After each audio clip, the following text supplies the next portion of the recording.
आदरणीय बंधुओं, माताओं व मेरी प्यारी बहनों, राधे राधे। आप सभी का हमारे YouTube चैनल जीवन की धारा पर बहुत बहुत स्वागत है। बंधुओं, आज हम इस वीडियो में श्रावण महत्तम का 21वां अध्याय सुनेंगे, जिसे सुनने सुनाने से भगवान महादेव की कृपा से अधूरे पड़े कार्य पूर्ण होते हैं, मान यश की प्राप्ति होती है, वंश में वृद्धि होती है। कथा महत्तम सुनने के बाद यदि आप हमारे चैनल पर नए हैं तो कृपया हमारे चैनल को सब्सक्राइब करें, बेल आइकन को प्रेस करें ताकि हमारी वीडियो के नोटिफिकेशन सबसे पहले आप तक पहुंचे। वीडियो को शेयर व लाइक भी जरूर करें।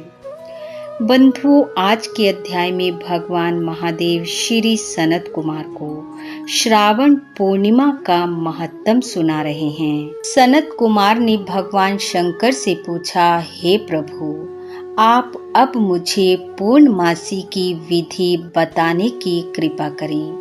भगवान शिव बोले, हे तात, श्रावण शुक्ल पूर्णिमा को वेदोत्सर्जन उपाक्रम होता है, या फिर पौष माह की पूर्णिमा को यह उपाक्रम किया जाता है। उत्सर्जन में पौष माह या माघ माह की प्रतिपदा तिथि या रोहिणी नक्षत्र बताया गया है।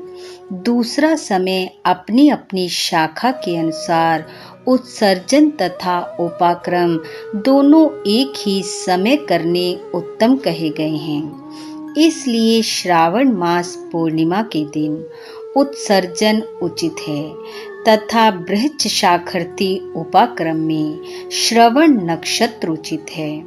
अतः चतुर्दशी, पूर्णिमा या प्रतिपदा तिथि के दिनों में जिस दिन श्रवण नक्षत्र हो उसी दिन ऋग्वेदियों का उपाक्रम होता है। यजुर्वेदियों का उपाक्रम पूर्णिमा में तथा सामवेदियों का उपाक्रम हस्त नक्षत्र में होता है। उपाक्रम गुरु और शुक्रस्त नक्षत्र में भी हो सकता है। गुरु तथा शुक्रस्त नक्षत्र में पहले उपाक्रम का शुभ आरंभ ना करें, यह शास्त्रों का कथन है। ग्रहण तथा संक्रांति आदि योग या दुष्ट समय आ जाने पर उपाक्रम दूसरे काल में करें। हस्त युक्त पंचमी या भाद्रपद पूर्णिमा के दिन अपने अपने ग्रह सूत्र के अनुसार उत्सर्जन उपाक्रम करना चाहिए। मल मास में शुद्ध पक्ष में उत्सर्जन उपाक्रम करें। यह दोनों उत्सर्जन उपाक्रम नित्य हैं। इनको प्रतिवर्ष नियम से करना पड़ता है। उपाक्रम की समाप्ति पर द्विजातियों के समक्ष उसी सभा में श्रेष्ठ सभा दीप समर्पण करना चाहिए।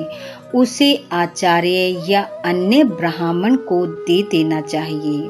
प्रथम सोने, चांदी या तांबे के पात्र में 1 किलो गेहूं रखकर उसके ऊपर आटे का बना दिया बनाकर रखें। उसमें घी या तेल भरकर 3 बत्तियां जलानी चाहिए तथा पान सहित ब्राह्मण को देकर दक्षिणा देनी चाहिए। हे तात, ब्राह्मण का पूजन कर यह मंत्र बोलें, यह श्रेष्ठ सभादीप दक्षिणा तथा पान सहित देव देवार्थ हेतु भेंट कर रहा हूँ।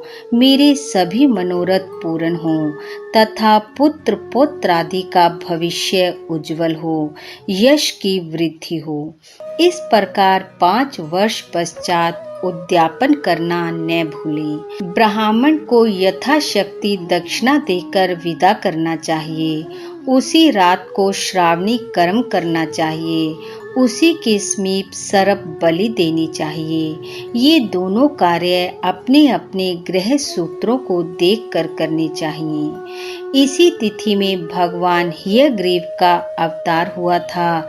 अतः इसी दिन हयग्रीव जयंती महोत्सव मनाना चाहिए। हे सनत कुमार, श्रावण मास पूर्णिमा को श्रवण नक्षत्र में भगवान हयग्रीव का जन्म हुआ था। ठीक उसी समय संपूर्ण पाप नाशक सामवेद गाया गया था। इसलिए इस दिन सामवेद को सुनना चाहिए और उसकी पूजा करनी चाहिए।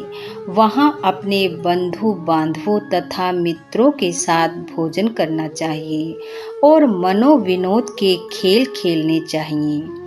हयग्रीव की पूजा करनी चाहिए। शुरू में प्रणव भोजन करना चाहिए।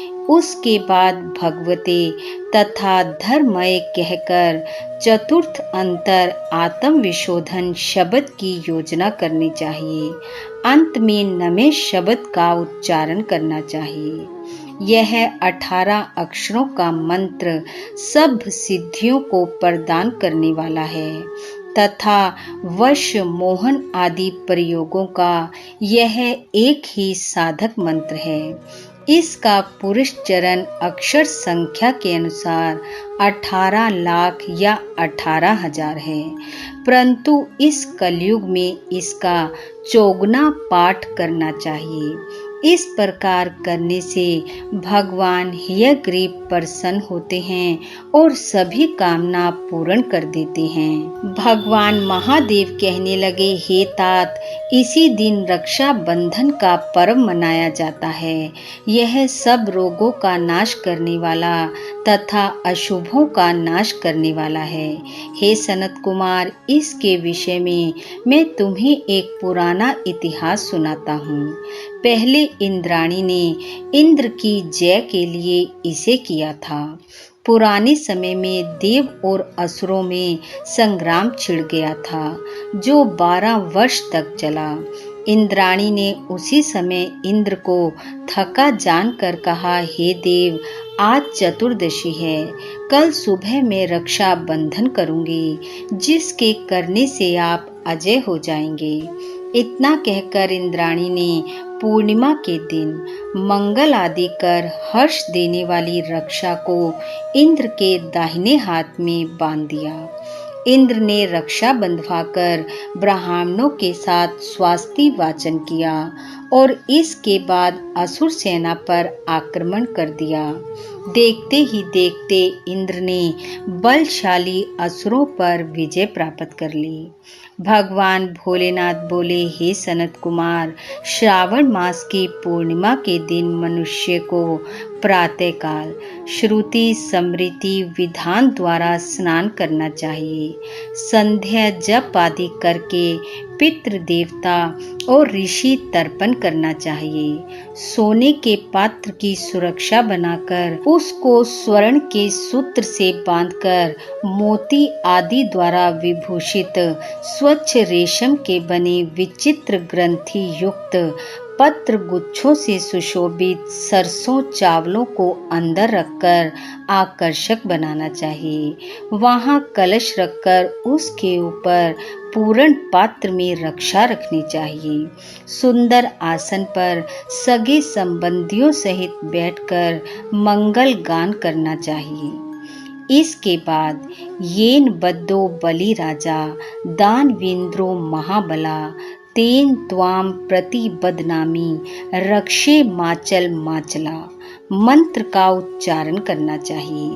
भगवान शंकर कहने लगे, ब्राह्मण क्षत्रिय वैश्य शूद्र तथा अन्य व्यक्तियों को भी पहले ब्राह्मणों की पूजा करके फिर रक्षा बंधन करना चाहिए। इस प्रकार जो रक्षा बंधन करता है वह सब दोषों से छूट जाता है।